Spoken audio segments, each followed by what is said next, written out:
ఆ వెంటనే ఏదైతే పోస్ట్ 1:1 పోస్ట్ వెరిఫికేషన్ అంటే ఈ మార్క్ లిస్టులకు సంబంధించి ఏదైతే వాళ్ళ యొక్క సర్టిఫికెట్ వెరిఫికేషన్ ఉందో ఆ సర్టిఫికెట్ వెరిఫికేషన్కి వచ్చినప్పుడు 1:1 కింద పిలిచినప్పుడు ఇతను కూడా పిలవడం జరిగింది. అయితే ఇతను వెరిఫికేషన్కి రాలి, ఎందుకంటే ఇతను వస్తే కనుక గుర్తిస్తారు, నువ్వు మాకు సమాచారం ఇవ్వకుండా ఎందుకు ఎగ్జామ్ రాశారని అతని మీద అవసరమైతే క్రిమినల్ చర్యలు కూడా తీసుకునే అవకాశం ఉంది కాబట్టి అతను యాక్షన్ తీసుకునే అవకాశం ఉంది కాబట్టి అతను రాకుండా ఉండిపోవడం జరిగింది. దాంతో అతని అభ్యర్థిత్వాన్ని రద్దు చేయడం జరిగింది. కాబట్టి అంతటితో ఆ విషయం సమసిపోయింది. అయితే అతనికి పేపర్ లీక్ చేశాడని, అతనికి అన్ని విషయాలు తెలుసని చెప్పడానికి 40,000 పైగా క్వశ్చన్ బ్యాంక్ ఉంటుంది. ఆ బ్యాంక్ నుంచి ర్యాండమ్గా క్వశ్చన్స్ వస్తాయి. ఇది కూడా కంప్యూటర్ బేస్డ్ టెస్ట్గా తాము నిర్వహించామని చెప్పి ఇప్పటికే అధికారులు పూర్తి స్థాయిలో చాలా అంటే దేశంలో పేరెనెగ్గన్న టీసీఎస్ సర్వర్ టీసీఎస్ అయాన్ సంబంధించి చాలా ఉంటారు. బహుశా వారి దగ్గర నుంచే దీన్ని నిర్వహించారు. దాదాపుగా 7 నుంచి 10 మంది దాకా ఎక్స్పర్ట్స్ కూడా ఉన్నట్టున్నారు. బహుశా దాదాపు మీరు అన్నట్లుగా 1000 ప్రశ్నల్లో నుంచి వారికి కొన్ని ప్రశ్నలు కూడా ఇవ్వడం, తర్వాత ఎగ్జామ్ రాయడం, ఇవన్నీ కూడా జంబ్లింగ్ విధానంలో అభ్యర్థులు వేరు ప్రశ్నలు కూడా రాస్తారు. కానీ ఎక్కడ ఇంకా దీంట్లో అవకతవకలు జరుగుతాయి, ఎక్కడ లీక్ చేసేదానికి ఛాన్స్ ఉంటుంది? కేవలం ఇద్దరికి మాత్రమే, అంటే ఈ మొత్తం పేపర్కి సంబంధించిన డీటెయిల్స్ అని తెలిసిన వ్యక్తులు ఇద్దరు మాత్రమే ఉన్నారు. వారి దగ్గరే కీ ఉంటుంది. కాబట్టి ఈ బయట ఉన్న ఈ ఉద్యోగి అంటే అదే సంస్థలో పనిచేసినప్పుడు కూడా, అతను ప్రభుత్వ యంత్రాంగంలో పనిచేస్తున్నప్పుడు కూడా అతనికి ఆ కీ వెళ్ళే అవకాశం లేదు. ఒకవేళ 40,000 ప్రశ్నలు తెలిసినా అన్ని ప్రశ్నలు గుర్తుంచుకోవడం కూడా అసాధ్యం. కాబట్టి అసలు దీంట్లో తప్పు జరిగిందనడానికి అసలు ఆస్కారమే లేదు. కాబట్టి అతని విషయం పక్కన పెడితే ఇక కొన్ని విషయాలు, కొంతమంది మెరిట్లో 125వ ర్యాంక్ వచ్చింది, 97వ ర్యాంక్ వచ్చింది, అయినా రాలేదు అంటే ఇక్కడ హారిజాంటల్ రిజర్వేషన్ అర్థం చేసుకోకపోవడమే అసలు కారణం.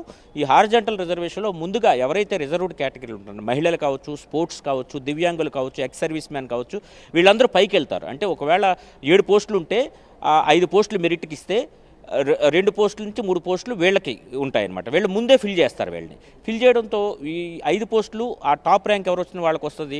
తర్వాత ర్యాంక్ వచ్చిన వాళ్ళు మాకు కూడా ఈ 2 పోస్టుల్లో మనకు పోస్ట్ వస్తుంది అనుకుంటారు. కానీ ఆల్రెడీ ఇవి రిజర్వ్ కేటగిరీ అంటే మహిళలకు కానీ, లేదా దివ్యాంగులకు కానీ, ఎక్స్ సర్వీస్ మ్యాన్కి కానీ, లేదా స్పోర్ట్స్ కోటాలో గతంలో 2% ఉండేది స్పోర్ట్స్ కోటా. కూటమి ప్రభుత్వం వచ్చాక స్పోర్ట్స్ను ఖచ్చితంగా ఎంకరేజ్ చేయాలనే ఉద్దేశంతో దాన్ని 3%కి పెంచడం జరిగింది. కాబట్టి ఈ స్పోర్ట్స్ కోటాలో వచ్చిన వాళ్ళకి ఈ ముందుగా కేటాయించడం వల్ల లాస్ట్ ఉన్న 5 పోస్టులు కూడా మెరిట్కి పోతాయి.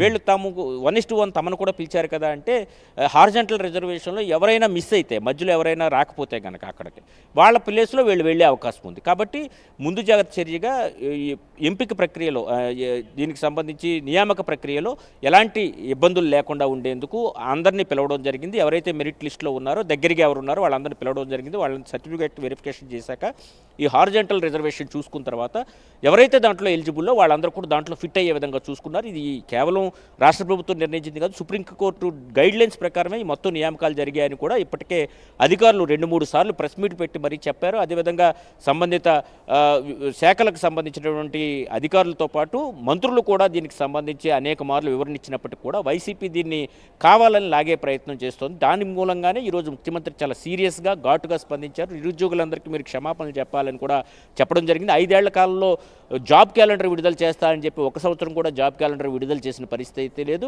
కాబట్టి జాబ్ క్యాలెండర్ కోసం అడిగిన విద్యార్థి సంఘాల నేతలపైన రేప్ కేసులు పెట్టిన ఘటనలు కూడా గత ప్రభుత్వంలో మనం చూసాం. వైజాగ్కి చెందినటువంటి టీడీపీకి సంబంధించినటువంటి విద్యార్థి సంఘ నేతపైన ఇటువంటి కేసు కూడా పెట్టడం జరిగింది.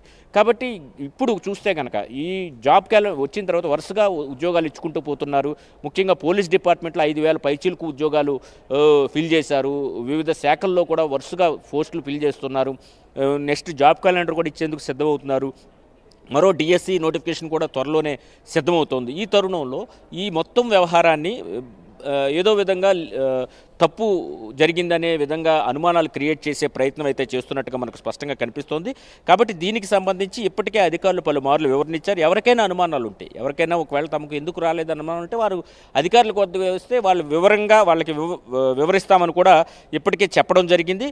వర్టికల్ రిజర్వేషన్కి హారిజాంటల్ రిజర్వేషన్కి ఉన్న భేదం, ముఖ్యంగా వర్టికల్ రిజర్వేషన్ వచ్చేసరికి ముందుగానే ఎస్సీకి లేదా ఎస్టీకి లేదా బీసీకి, ఓసీ, ఈడబ్ల్యూఎస్కి ఇన్ని సీట్లు అనేది నిర్ణయించబడతాయి. ఇక్కడైతే ఏంటంటే ఈ హారిజాంటల్ రిజర్వేషన్కి వచ్చారు, ప్రతి రిజర్వేషన్ సీట్ దగ్గర మిగతా వాళ్ళు ఎవరైతే ఉన్నారో వాళ్ళందరూ కూడా పైకి వస్తూ ఉంటారు. కాబట్టి దీనికి సంబంధించి అర్థం చేసుకోకపోవడం వల్లే ఈ పొరపాటు అనేది జరిగిందని చెప్పుకోవచ్చు. అదే సమయంలో వైసీపీ సిబిఐ విచారణకు దీనికి ఆదేశించాలని కూడా జగన్ ట్వీట్ చేయడం జరిగింది.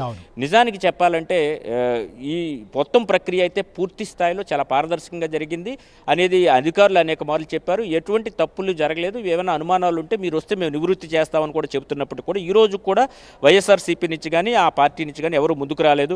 అసలు ఈ నోటిఫికేషన్ ఎప్పుడైతే కూటమి సర్కార్ అధికారంలోకి వచ్చిందో మెగా డిఎస్సి 2025ని అనౌన్స్ చేశారు. 16,347 పోస్టులకు సంబంధించి ఏప్రిల్ 20 నోటిఫికేషన్ ఇచ్చారు.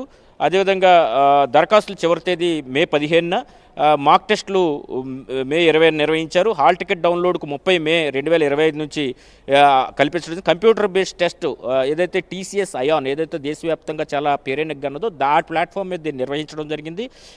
అదేవిధంగా జూన్ 6, 2025 వరకు కూడా ప్రాథమిక కీ విడుదల చేశారు.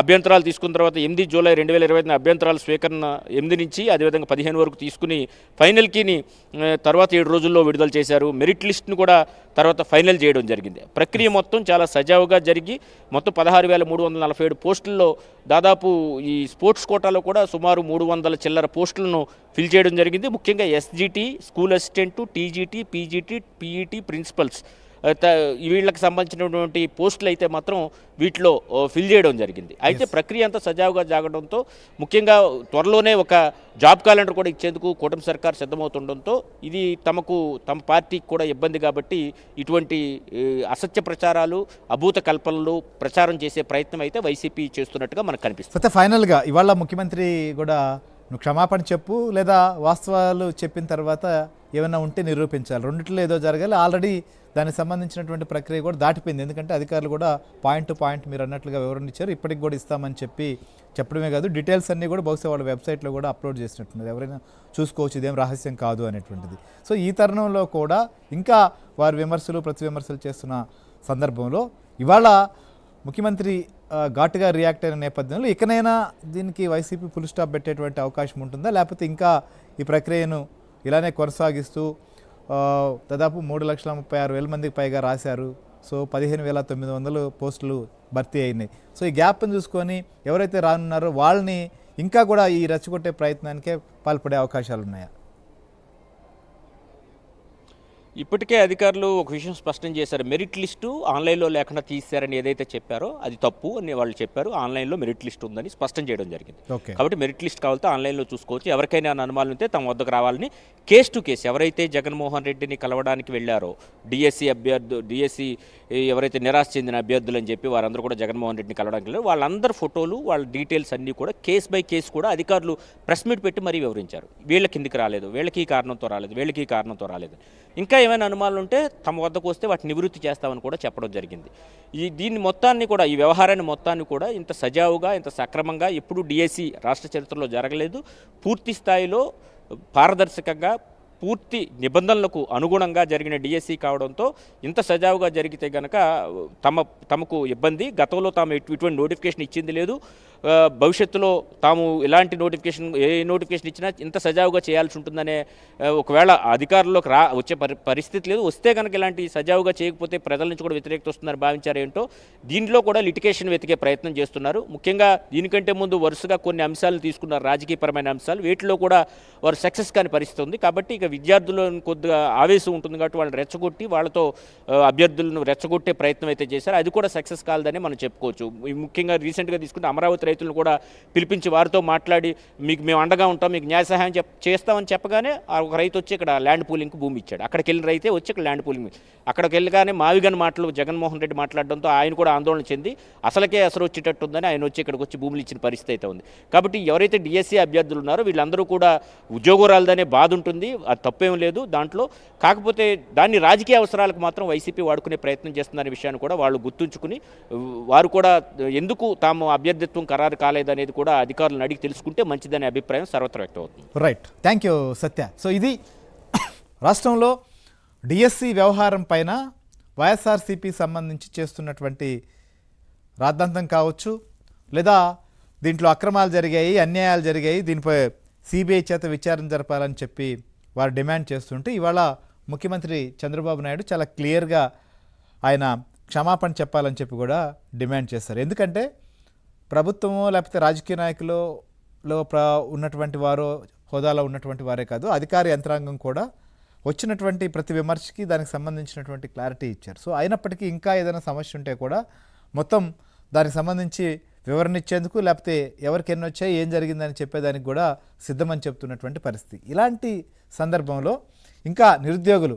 ఎందుకంటే ఒక ప్రయత్నం చేస్తే కొన్ని లక్షల మంది 3,36,000 మంది ప్రయత్నం చేయగా మొత్తం కూడా 15,900 పోస్టులు భర్తీ జరిగాయి. సో ఇంత కాంపిటీషన్ ఉన్నప్పుడు అందరికీ రావడం అనేది జరగదు. అలాంటి సందర్భంలో ఎవరికైతే రాలేదో వారు మరోసారి డిఎస్సిని రాసేందుకో లేకపోతే ఇంకో కాంపిటీషన్ ఎగ్జామ్కో ప్రిపేర్ అయ్యేందుకో సిద్ధమవుతున్నటువంటి తరుణంలో సో ఎగ్జామ్లోనే అక్రమాలు జరిగాయి, లేకపోతే సరిగా జరగట్లేదు, లేదా అక్రమాలు జరుగుతున్నాయి, ఇదంతా కూడా ఇట్లానే ఉంది అనేటువంటి ఒక నిరాశ నిస్పృహ, లేకపోతే మనం చదివినా కూడా రావేమో అనేటువంటి ఒక భయాన్ని ఇలా సృష్టించేటువంటి ప్రయత్నం వల్ల రాజకీయంగా తాత్కాలికంగా ఉపయోగం ఉండొచ్చేమో కానీ అక్కడ తీవ్రంగా నష్టపోయేది మాత్రం నిరుద్యోగులే.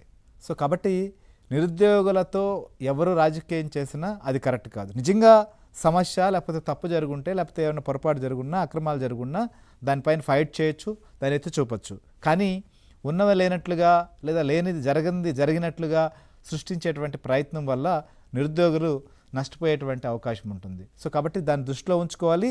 నిజంగా ఏదన్నా వారికి తప్పు జరిగిన అంశం ఉంటే ఆధారంతో సహా వెళ్ళి అధికారులను కానీ ప్రభుత్వాన్ని కానీ నిలదీయచ్చు. అంతే తప్ప అనవసరంగా రెచ్చగొట్టేటువంటి ప్రయత్నాల వల్ల రాజకీయంగా ప్రయోజనం అనుకోవడం తాత్కాలికమే అవుతుంది. సో ఇది ఇవాళ అనాలిసిస్. మరో అంశం రేపు కలుద్దాం. స్టేట్ ఉంటే ఏమైనా ఆంధ్రజ్యోతి.